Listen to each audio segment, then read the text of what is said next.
Hey there everybody, Stuart Knight here with a video that will help you become more successful in business. So the other day I'm talking to this guy named George, and he tells me this story about how his boss recently came into his office to thank him for all the great work he's been doing.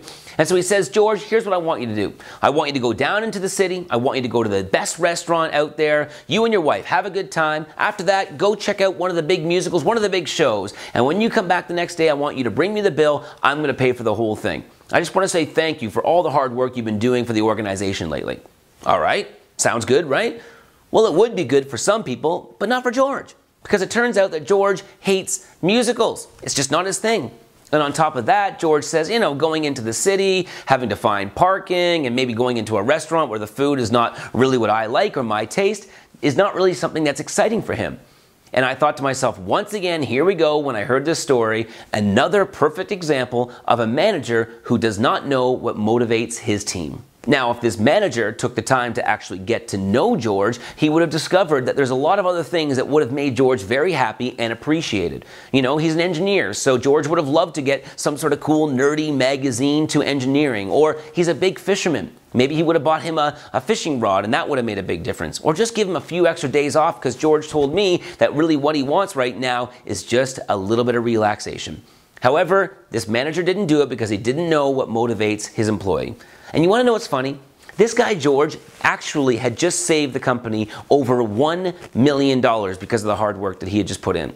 So you tell me, do you think in the future, based on the way his manager chose to appreciate him, do you think he's going to stay behind late at work, or when everyone's leaving at 5, do you think he's maybe not just going to join them and walk out the door, besides staying behind and doing what it takes to save the company $1 million?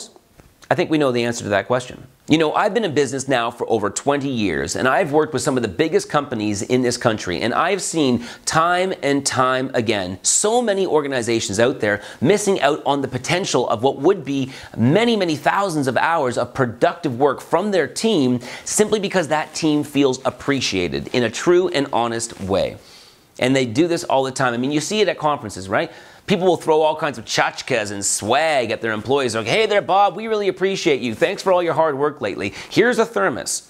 Okay, yes, we know it looks exactly like the thermos that we gave you last year at last year's conference, but hey, thanks for all your hard work. Oh, hey, Salima, you know what? We are so appreciative of you. That's why we've given you this oversized t-shirt that you're probably never going to wear.